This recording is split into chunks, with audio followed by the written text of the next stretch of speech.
Assalamu alaikum students, how are you all? Welcome back to the physics class. Okay, today we are continuing our previous week chapter electricity.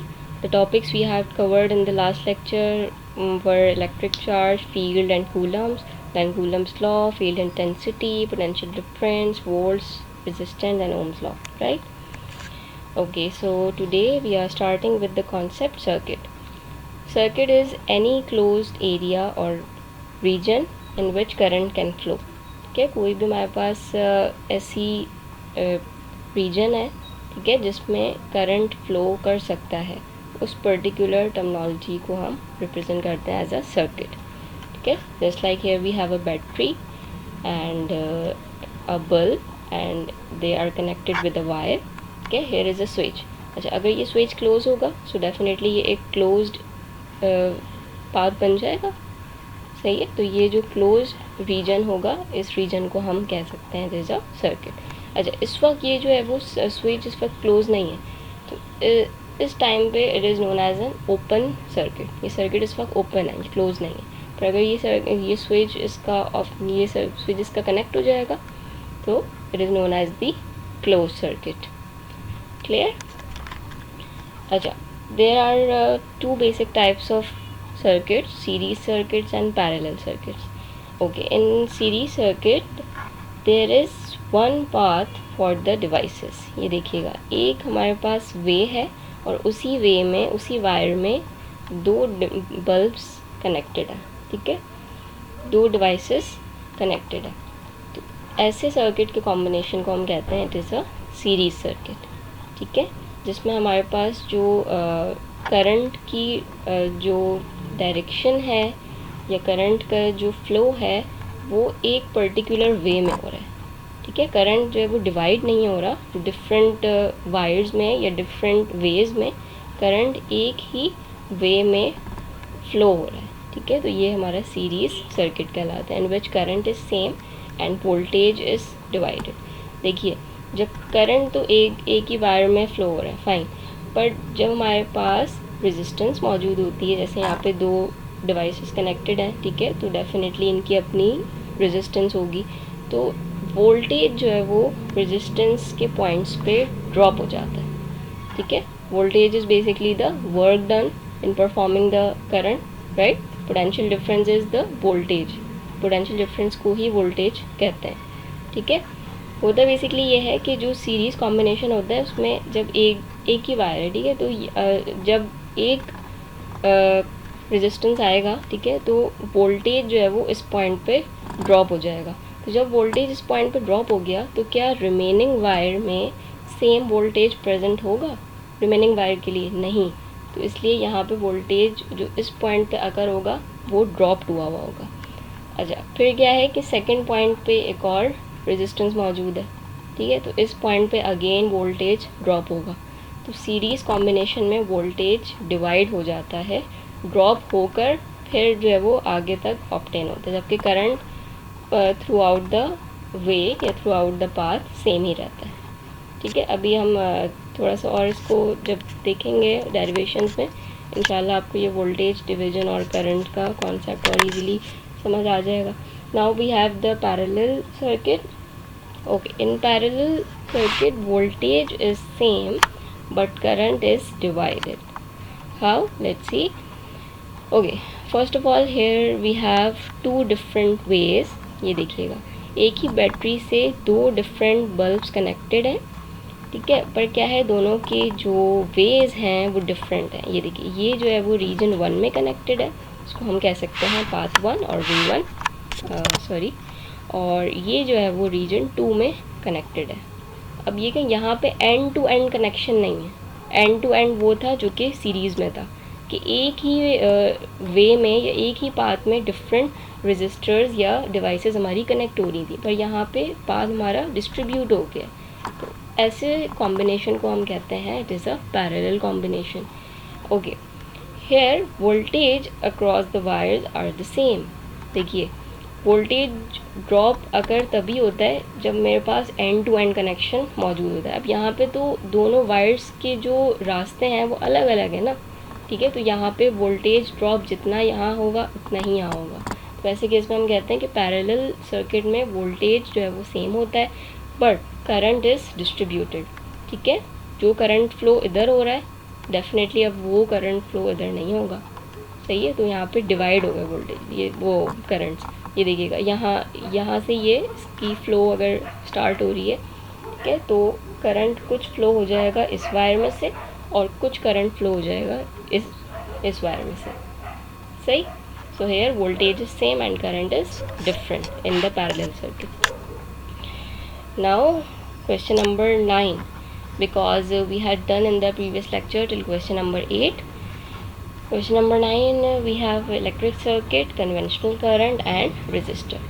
अच्छा, electric circuit अभी हमने देखा है। Conventional current basically उस current को कहते हैं जो कि कंसिडर किया जाता है कि वो पॉजिटिव टर्मिनल से नेगेटिव टर्मिनल की तरफ मूव हो रहा है या फ्लो हो रहा है। ठीक है, जबकि नॉर्मली जो है वो हमारा एक्चुअल करंट होता है क्या वो negative to positive terminal move कर रहा होता है। पर अभी भी कुछ सिचुएशंस ऐसी होती हैं जहाँ पे कन्वेंशनल करंट का कॉन्सेप्ट हम यूज़ करते हैं। So it is the flow of current from positive to negative terminal. Register क्या है? रजिस्टर एक ऐसी डिवाइस है जो कि रेजिस्टेंस प्रोवाइड करती है किसी भी सर्किट में। ठीक, okay. Question number 10 we have to write down the characteristics of series combination of resistances. जो अभी हमने दो कॉम्बिनेशंस डिस्कस किए थे, सीरीज़ और पैरेलल, अब उनकी क्या प्रॉपर्टीज़ हैं, वो किस तरह से बिहेवियर्स को शो करते हैं। अच्छा, ये एक इसकी फिगर हो गई है, you have to draw this figure. Point number 1, registers are connected in end to end pattern. ये देखिए, जो भी हमारे पास डिवाइसेस हैं जो कि रेजिस्टेंस पैदा कर रही हैं, रुकावट बन रही हैं इस सर्किट में, ठीक है, वो एंड टू एंड कनेक्ट हो रही हैं, एक ही वे में कनेक्ट हो रही हैं, उनके डिफरेंट वायर्स नहीं बन रहे। Total resistance can be obtain by adding all the register. अच्छा, अब अगर मुझे इस सर्किट की टोटल रेजिस्टेंस फाइंड करनी है तो मैं करूँगी क्या कि इन रजिस्टर्स की वैल्यूज़ को सिंपली ऐड कर दूँगी। Same amount of current passes through each of the resistors. Okay, now because it is the series combination, so we know that in series combination the current remains same. Why remains same? Because there are no multiple paths. यहाँ पे different ways नहीं है, यहाँ पे current एक ही वे में flow कर रहा है, तो इसलिए करंट सेम रहेगा। जो टोटल करंट है वही करंट होगा रजिस्टर 1 का, वही करंट होगा रजिस्टर 2 का, और वही करंट होगा रजिस्टर 3 का। That's why I have mention here I1, I2 and I3, right. The sum of potential difference across each resistor is equal to the total voltage of the battery, that is voltage gets divided among the resistors in series combination. But voltage जो है वो हमारा drop होते होते आगे तक पहुंचता है, तो इसलिए वोल्टेज डिस्ट्रीब्यूट हो जाता है। जो टोटल सप्लाई हम यहाँ पे प्रोवाइड कर रहे हैं, ठीक है, वो टोटल सप्लाई हर किसी को इक्वल मतलब नहीं पहुँचती, वो डिवाइड होते होते पहुँच जाती है। जैसे लेट सपोज अगर ये 60 वोल्ट्स है तो 20 वोल्ट्स इसको अप्लाई होगा और रिमेनिंग 20 वोल्ट्स इसको अप्लाई होगा और रिमेनिंग 20 वोल्ट्स इसको अप्लाई होगा। रजिस्टर्स के अक्रॉस वोल्टेज ड्रॉप हो जाता है, इसीलिए जो है वो वोल्टेज यहाँ पे डिवाइड हो रहा है। और क्योंकि यहाँ पे वे एक है, यहाँ पे डिफरेंट वायर्स नहीं है, डिफरेंट वायर्स होते तो वोल्टेज जो है वो हर रजिस्टर के अक्रॉस सेम रहता। So here for finding the total voltage we need to add the voltage 1, 2 and 3, that is the voltages for the respective resistors.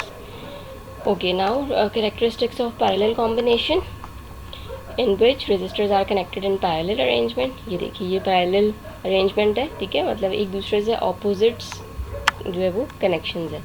The total resistance can be obtained as this 1 upon R total और R equivalent। R equivalent और R total एक ही बात है, ठीक है। ये इनका जो रिलेशन है that is reciprocals of the resistor. Reciprocals क्यों है ये अभी हम आगे डेरिवेशन में प्रूव करेंगे। The current passes through each resistor is different, so total current will be the sum of all the currents। है करंट जो है वो करंट पासिंग यहाँ पे डिफरेंट होती है, ठीक है, क्योंकि ये देखें यहाँ पे वायर्स डिस्ट्रीब्यूट हो रहा है ना, ये जो करंट टोटल फ्लो हो रहा है, पर कुछ करंट जो है वो रजिस्टर 1 को मिलेगा, कुछ रजिस्टर 2 को मिलेगा और कुछ रजिस्टर 3 को मिलेगा। तो यहाँ पे करंट डिस्ट्रीब्यूट हो जाता है। तो टोटल करंट फाइंड करने के लिए हमें इंडिविजुअल करंट्स को सम करना पड़ता है, but potential difference across each resistor is same. Parallel combination में पोटेंशियल डिफरेंस सेम होता है, तो यहाँ पे जो टोटल सप्लाई है वही V1 की सप्लाई है, वही V2 की सप्लाई है और वही V3 की सप्लाई है। Let's suppose here we have the power supply of 60 volts, ठीक है। तो यही 60 वोल्ट्स R1 को भी अप्लाई होगा, यही 60 वोल्ट्स R2 को भी अप्लाई होगा और यही 60 वोल्ट्स R3 को भी अप्लाई होगा, ठीक है। देखिए वोल्टेज बेसिकली वर्क डन होता है, सही है। वोल्टेज में हम करंट फ्लो की बात नहीं कर रहे होते, सही है। तो इसलिए जो है वो जब यहाँ पे वेव्स डिवाइड हो जाते हैं तो पोटेंशियल डिफरेंस जो इनके अक्रॉस है, ये देखिए यहाँ पे पोटेंशियल डिफरेंस सेम है, अब वही सेम पोटेंशियल डिफरेंस इन तीनों पे वर्किंग परफॉर्म कर रहे हैं, सही। जबकि सीरीज़ में क्योंकि एक ही वे होता है, registers end to end connected होते हैं, तो दैट्स वाई वो ड्रॉप होते होते उसका वर्क डन जो है वो डिस्ट्रीब्यूट हो जाता है। Derivation for the series combination, we have to prove R equivalent is equals to R1, R2, R3 and so on. कि अगर ये ऐसा कॉम्बिनेशन है तो ये किस तरह से बन रहा है कि R equivalent सिंपली हम इनको सम अप कर दें तो ये ऑब्टेन हो जाएगी। ये इसलिए हो जाएगी obtain because in series combination the amount of current is same, so we can say I total is equals to I1, I2 and I3, right? Potential difference is the sum of individual potential difference drop, ठीक है। तो यहाँ पे potential difference distribute हो जाता है। से it as equation number 1, जो चीज़ डिस्ट्रीब्यूट हो रही है वो डेफिनेटली जब हम उसको कलेक्ट करेंगे तभी टोटल पे पहुँच सकते हैं, ठीक है। तो यहाँ पे करंट तो सब में सेम है, वोल्टेज डिफरेंट था तो इसलिए हमने यहाँ पे सम परफॉर्म किया। Okay, in the last lecture we have discussed Ohm's law, right. Ohm's law states that voltage is directly proportional to the current, and when we applied the constant so it became V is equals to IR, remember। तो यहाँ पे हमें basically ohms law को apply करते हुए ही resistance को prove करना है कि ये रिलेशन किस तरह से ऑब्टेन हुआ है। अच्छा स्टूडेंट्स, V1 के लिए अगर मुझे ओम्स लॉ की अरेंजमेंट करनी हो so it will become IR1। अच्छा I के साथ 1 इसलिए नहीं यूज़ किया स्टूडेंट्स क्योंकि जो मेरा I है वही I1 भी है, वही I2 भी है और वही I3 भी है। तो I is basically the common hair, है ना। कॉमन इसलिए क्योंकि वो सेम है, तो इसलिए मैंने देखिए यहाँ पे I की क्वांटिटीज़ को सेम रखा है तीनों वोल्टेजेस में, राइट। पर क्या है कि वोल्टेज हर रेजिस्टेंस के अक्रॉस डिफरेंट होता है सीरीज़ में, तो V1 के करस्पॉन्ड R1 हो जाएगा, V2 के करस्पॉन्ड R2 हो जाएगा और V3 के करस्पॉन्ड R3 हो जाएगा, right? Say these equations A, B, C and V total will become I into R total और R equivalent, ठीक। Say this equation D। अच्छा, अब ये जो चार इक्वेशंस आ गई हैं आप इनको सब्सटीट्यूट कीजिए इक्वेशन नंबर 1 में। V टोटल है ये बेसिकली जो यहाँ पे लेफ्ट साइड पे लिखा है that is your V total. V total की जगह पे IR इक्विवेलेंट लिख दीजिए, V1 की जगह पे IR1, V2 की जगह पे IR3 and from V3 IR3, right. Okay, here we have I common in all the three terms, take I as common। जब इसको मैंने कॉमन लिया तो यहाँ पे भी I है, यहाँ पे भी I है, इधर भी ये मल्टीप्लाई में है, इधर भी ये मल्टीप्लाई में, तो इसको हम डायरेक्ट कैंसिलेशन कर सकते हैं, ठीक है। इज इक्वल टू हो और बोथ साइड्स पे हमारे पास कोई सेम नंबर या क्वांटिटी मल्टीप्लाई हो रही हो तो उसको हम डायरेक्टली कैंसिल कर सकते हैं। कैंसिलेशन के बाद जो रिलेशन ऑब्टेन हुआ that is R equivalent is equals to R1 plus R2 plus R3, right. अच्छा, अब यहाँ पे तो रेजिस्टेंस सिर्फ 3 प्रेजेंट थी तो इसलिए हमने इसको R3 तक डिफाइन किया, पर अगर 3 से ज़्यादा रेजिस्टर्स यहाँ पे मौजूद होंगे सीरीज़ में तो ऐसे केस में यही इक्वेशन कंटिन्यू हो जाएगी, so it is the sign of continuity, ठीक है। तो जनरल केस में हम इसको इस तरह से लिखते हैं और स्पेसिफिक केस में ये R3 तक स्टॉप हो जाएगा। Okay, now parallel combination. Parallel combination की डायग्राम आएगी, उसके बाद हम इसकी कंसिड्रेशन करेंगे with respect to the characteristics of parallel combination in which current gets distributed and voltage remains same across each resistor, right? Again applying Ohm's law, but here we need to do the conversion with respect to I, with respect to the current. Why? Because current is divided in it.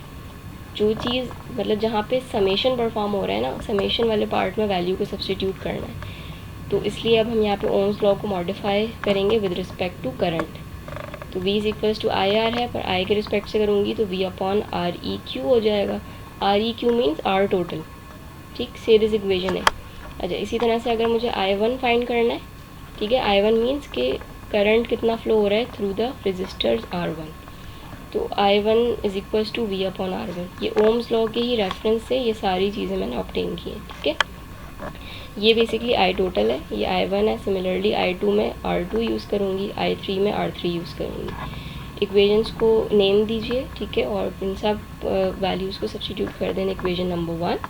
So we will get this. Now here we have V common in the right hand side, V को common कर लिया।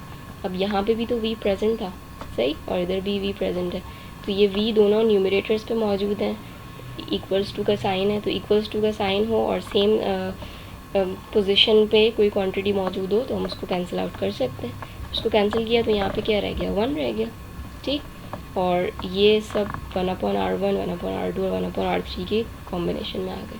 तो अब ये देख सकते हैं हम यहाँ पे कि पैरेलल में जो रेजिस्टेंसेस हैं वो रेसिप्रोकल में क्यों आती हैं, वो इसलिए आती हैं बिकॉज ऑफ दिस कॉम्बिनेशन। ये देखिए यहाँ पे जिस तरह से हमने इसको डिराइव किया, तो यहाँ पे जो रिलेशन ऑब्टेन हुआ है ये इटसेल्फ रेसिप्रोकल में हुआ, तो हमें इसको एज इट इज़ यूज़ करना होता है। सेम अगर हमें तीन से ज़्यादा रजिस्टर्स को यूज़ करना है तो हम इसको कंटिन्यूटी फॉर्म में ले आएंगे। Done. Okay, now we have numericals. Okay, note down the questions from your book. I am just reading the question and explaining you the solutions. Take out page number, wait. Take out page number 370. Problem number 1 is calculate the amount of work done in carrying a charge of 2.5 microcoulombs from A to B if A is at a potential of minus 60 volts and B is at the 10 volts। Charge given है हमें 2.5 माइक्रोकूलम्स। अब माइक्रोकूलम्स से जो हमें standard में जाना है वो क्या है, कूलम्स में जाना है। तो देखिएगा ये मैंने वही वाली कन्वर्जन यूज़ करी है जो कि मैंने आपको चैप्टर नंबर 2 में सिखाई थी कि यूनिट कन्वर्जन किस तरह से होती है। अब क्योंकि यहाँ पे हम चार्जेस के लिहाज से बात कर रहे हैं तो K, ब्लैंक, DC, MU एन सबके साथ हमें कूलम्स को यूज़ करना है, ठीक। अब देखिएगा माइक्रोकूलम्स से हमें कहाँ जाना है, कूलम्स में जाना है। तो दरमियान में देखें कितने नंबर ऑफ टेंस है, 6। So I have written exponent -6। Minus क्यों आया, क्योंकि स्मॉल यूनिट से लार्ज यूनिट की तरफ मूव कर रहे हैं, सही। तो ये कूलम्स में यहीं पे कन्वर्ट कर दिया। पोटेंशियल डिफरेंस में देखिए हमें यहाँ पे डिफरेंस इन्होंने पोटेंशियल्स दिए हैं। नेगेटिव का पोटेंशियल -60 था और पॉजिटिव का 10 था। पोटेंशियल डिफरेंस के लिए उन दोनों को मुझे माइनस करना है, पर एक तो ये इसका अपना भी तो माइनस था ना, तो ये minus minus becomes plus. 10 + 60 70 volts is the total. मतलब इन्होंने पोटेंशियली इंडिविजुअल हमें दिया हुआ था, हमने उसका डिफरेंस यहाँ पे खुद से फाइंड आउट करना है। ओके, वर्क डन हमें फाइंड करना है, ठीक। तो work done is basically charge into volts. Charge को जब वोल्टेज से मल्टीप्लाई किया तो 1.75 एक्सपोनेंट -4 ऑब्टेन हो गया। This is your work done. Okay, now 16.2 find the potential difference between the two ends of a conductor if it offers a resistance of 5 ohms. Take the current flowing through the conductor as 5 amperes. It is so easy numerical in which we have to apply simple Ohm's law. Ohm's law states that V is equals to IR, ठीक है। Potential difference हमें find out करना है, resistance given है, current भी given है, simply बस multiply किया और आंसर आ गया, right. 16.3 the potential difference applied to the terminals of a portable radio is 9.0 volts. Find the resistance of the radio if a current of 25 milliampere is flowing through it. अच्छा, यहाँ पे ये कह रहे हैं कि जो पोटेंशियल डिफरेंस है रेडियो का वो है 9.0 वोल्ट्स। रेजिस्टेंस कितनी ऑफ़र हुई है वो हमें फाइंड आउट करनी है। करंट इन्होंने मिली एम्पेयर में दिया था, मिली एम्पेयर्स से जब एम्पेयर्स में जाऊँगी। अब ये देखें यहाँ पे जो मुझे यूनिट्स डिफाइन करने हैं वो विद रिस्पेक्ट टू एम्पेयर्स करने, क्योंकि करंट की बात कर रहे हैं। अब मिली एम्पेयर से एम्पेयर्स के दरमियान में 3 नंबर ऑफ टेंस प्रेजेंट है, सो एक्सपोनेंट -3। माइनस क्यों आया, because we are moving from a small quantity to the large quantity. Clear. Now we have to apply the Ohm's law. अच्छा, कोशिश कीजिएगा कि जो भी कन्वर्जन्स हो यूनिट की वो डेटा में ही परफॉर्म कर दें, वरना सोल्यूशन आपका जो है वो एक्स्ट्रॉर्डिनरी लेंदी हो जाता है, ठीक है। So it's better to do it in the data form. अच्छा, यहाँ पे इसको हम अरेंज कर लेते हैं विद रिस्पेक्ट टू आर, क्योंकि हमें आर फाइंड आउट करना है। तो ये आई जब नेक्स्ट पे जाएगा तो ये डिवाइड हो जाएगा, so V upon I becomes R is equals to 360 ohms. Ohms is the unit of resistance. So the resistance of the radio is 360 ohms. 16.4, an electric toaster has a resistance of 12 ohms. What current will it draw from a 120 volt supply? Toaster की resistance दी हुई है हमें, ठीक है, current इसका obtain करना है, voltage supply भी दी हुई है, सिंपली इसमें ओम्स लॉ अप्लाई होगा. 16.5, a series circuit. Okay, this numerical is very interesting. We have to apply the series combination concepts, and this is the important numerical as well. Series circuit consisting of 3 resistors having resistances of 40 ohms, 50 ohms. Okay, here is some mistyping in the question. Okay, so look at the figure present in your book. इस figure में देखिएगा 40 ohms है, 50 ohms है और R3 आपका 20 ohms है. सो 20 ohms question में given नहीं है, उसको मेंशन कर लीजिएगा, ठीक है. Okay, is connected across a voltage source of 120 volts. कह रहे हैं इसकी जो वोल्टेज सोर्स है वो कितनी है, 120 वोल्ट्स है. Find the current in the circuit and the potential difference across each resistor. कह रहे हैं इसका करंट फाइंड आउट कीजिए. अब देखिए जो सर्किट है ये कैसा है, सीरीज़ कॉम्बिनेशन है, सही है, एक ही एंड पे सब कनेक्टेड हुए हैं. मतलब यहाँ पे जो वे है, जो पाथ ऑफ करंट है वो एक ही है ना, डिफरेंट वायर्स तो कनेक्टेड नहीं हुए हुए, तो ये सीरीज़ कॉम्बिनेशन कहलाएगा. जो भी रेजिस्टेंसेस गिवन थी फिगर में वो मेंशन कर दी, वोल्टेज सप्लाई मेंशन कर दी. अब करंट फाइंड आउट करना है, पर हमें ये बात पता है कि सीरीज़ कॉम्बिनेशन में करंट सेम रहता है, ठीक है, तो एक ही दफ़ा जो करंट फाइंड हो जाएगा वही एक्चुअल होगा. पर पोटेंशियल डिफरेंस क्या होता है, डिवाइड हो जाता है ना, R1 पे हो जाएगा डिवाइड, फिर R2 पे, फिर R3 पे सीरीज़ में. तो पोटेंशियल डिफरेंस को हमने इस तरह से रिप्रेजेंट कर लिया कि V1 भी फाइंड करना है, V2 and V3. Now the circuit is in series combination. First of all we have to find the equivalent resistance. Total resistance find करनी होगी सबसे पहले, ठीक है, क्योंकि टोटल रेजिस्टेंस फाइंड करेंगे तभी तो टोटल करंट आएगा, है ना. तो आर इक्विवेलेंट कैसे फाइंड करते हैं सीरीज़ में, सिंपली हमें उनको प्लस करना होता है. 110 ओम्स आया है मेरा आर इक्विवेलेंट. अब इस वैल्यू को मैं यूज़ करूँगी फॉर फाइंडिंग द करंट, ठीक है. V is equals to I R, Ohm's law को अप्लाई किया, यहाँ से आई के लिए यूनिट जो है वो फार्मूला कन्वर्ट किया, it becomes V upon R. 120 upon 110 becomes 1.09 amperes. Current आ गया मेरे पास. करंट जब ऑब्टेन हो गया तो मैं वोल्टेज ईजिली फाइंड कर सकती हूँ. वोल्टेज अक्रॉस R1 कितना हो जाएगा, V1 is equals to I R1. जो वोल्टेज जिसके अक्रॉस फाइंड करूँगी उसी की रेजिस्टेंस वैल्यू को यूज़ करना है. V2 अप्लाई करूँ, V2 फाइंड करना है तो R2 की वैल्यू अप्लाई होगी. V3 फाइंड करना है तो R3 की वैल्यू अप्लाई होगी. करंट तो सेम ही रहेगा सीरीज़ में, तो करंट की वैल्यू सेम रहेगी, right. Here is your result. 16.6, resistances of 4 ohms, 6 ohms and 12 ohms are connected in parallel and then joined to an EMF source of 6 volts. Find the value of the equivalent resistance of the circuit, the total current of the circuit, the current passing through each resistance. Parallel combination given है. अच्छा, parallel combination में voltage same होता है और current different हो जाता है, ठीक. फर्स्ट स्टेप में ये कह रहे हैं आर इक्विवेलेंट फाइंड कीजिए, मतलब टोटल उसकी रेजिस्टेंस फाइंड कीजिए. सेकंड में करंट निकालना है, टोटल कितना है, और इंडिविजुअली मतलब R1 R2 R3 पे ब्रेक कितना हो गया वो भी फाइंड आउट करना है, सही. पैरेलल कॉम्बिनेशन है तो ये अप्रोच यूज़ करेंगे.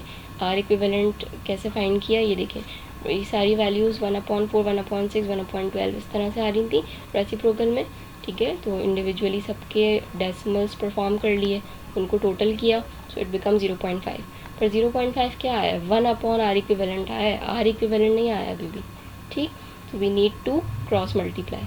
0.5 इधर मूव हो जाएगा, आर इक्विवेलेंट इधर स्विच हो जाएगा, तो 1/0.5 is basically your R equivalent and it has a value of 2 ohms, ठीक. ये स्टेप समझ आया स्टूडेंट.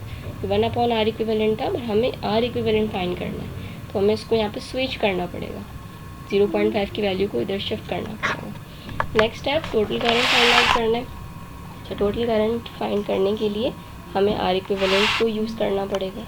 वोल्टेज सप्लाई तो हमें पता है 6 वोल्ट्स है, ठीक है, तो आई कितना आ गया, 3 एम्पियर्स.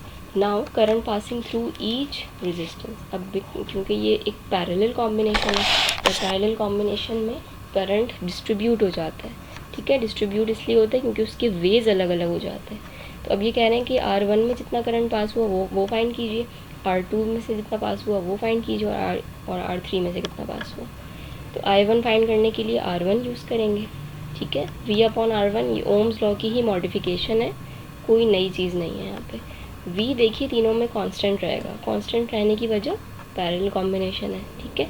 वैल्यूज़ जस्ट मैंने पुट की हैं R1 R2 R3 की, और यहाँ से मेरे पास I1 I2 I3 ऑब्टेन हो गए, ठीक। अच्छा, अब ज़रा इसको चेक कर लें, ये इन तीनों वैल्यूज़ को सम अप करेंगे, आप 3 एम्पेयर्स वापस आ जाएगा, सही।